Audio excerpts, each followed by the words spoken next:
Di mo talaga alam yung mangyayari sa buhay no? Na sobrang bilis nga lang ng mga pangyayari. Na parang kailan lang lagi akong single dito sa vlog. Pero ngayon nga malapit na akong isakal. Ay kasal pala. Kaya naman ngayong araw, samahan niyo muna kayo mag-prepare ni Mi sa papalapit namin ngang kasal. Ngayong araw na ngayong prenup shoot namin ni Mi. Na alam nyo mga guys, dapat secret lang talaga to. Pero nasa baybayin nyo kay love story namin. Kaya isasama ko na din kayo sa journey namin. Na actually biglaan lang talaga to. Na di nga namin expect na mangyayari to kaagad. Na doon nga kami sa taas ng bundok magpipicture mamaya. Kasi dyan niya ako sinagot noon. Chot! Dahil maganda kasi yung view dito sa lakas sa Mamerta. Na dito nga lang sa Pampanga sa may Magala. Na eto nga si Mi, sinisimulan na rin siyang ayusan. Na umaba nga yung buhok niya dito. Kaya nilapitan ko mga guys. Kasi baka ibang babae napuntahan ko no. Mahirap na baka sa iba ikasal. Pero ang ganda nga ng future ko ngayon. Na-excited na ako. Na ilang minuto nga lang din mga guys dumating na si Sir Ro. Ang designer nga ng damit namin dito sa photoshoot. Na dalawang layout nga kami ngayon mga guys. Kaya pagkatapos nga maayusan ni Mi, ako naman ngayon sunod na aayusan. Na mabilis lang din ako ayusan. Na yung matagal nga lang ayusan sa akin mga guys yung buhok. Lalo na di pa nga tayo nakakapagpagupit.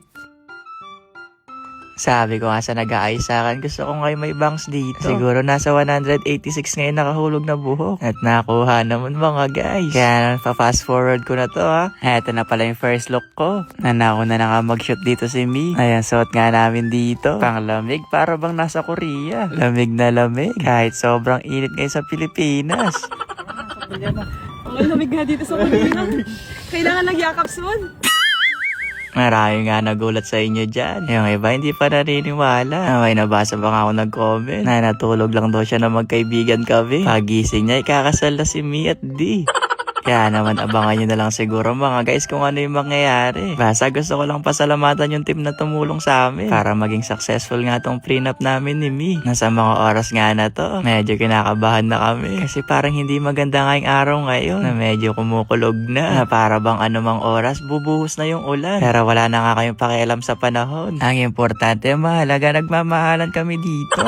Mukhang tutol yata yung panahon sa pagpapakasal namin mga guys. Kasi bumuwas na kayo napakalakas na ulan. Na ilang araw na nga sobrang init. Bakit kayo pa talaga umulan?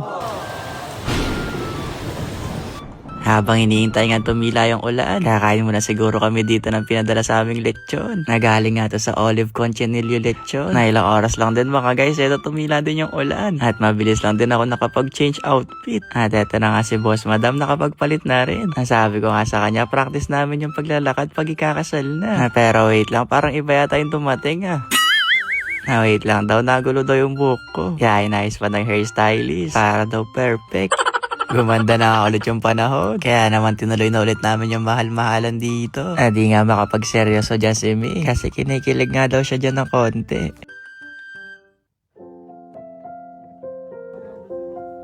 And want to go hugging.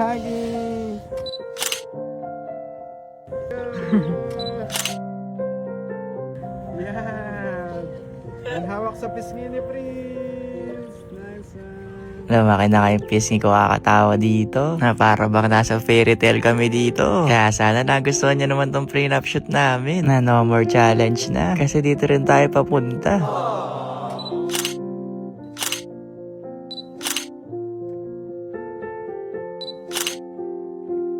Yung kissing scene pala na hinahanap nyo mga guys, sa kasal na siguro yun. Kaya abangan nyo dapat yun. Nahinawat na nga kami ng gabi dito. Nasabi nga ng videographer tapos na. Pero kami ayaw pang paawat. Basta ayun lang. Bye-bye!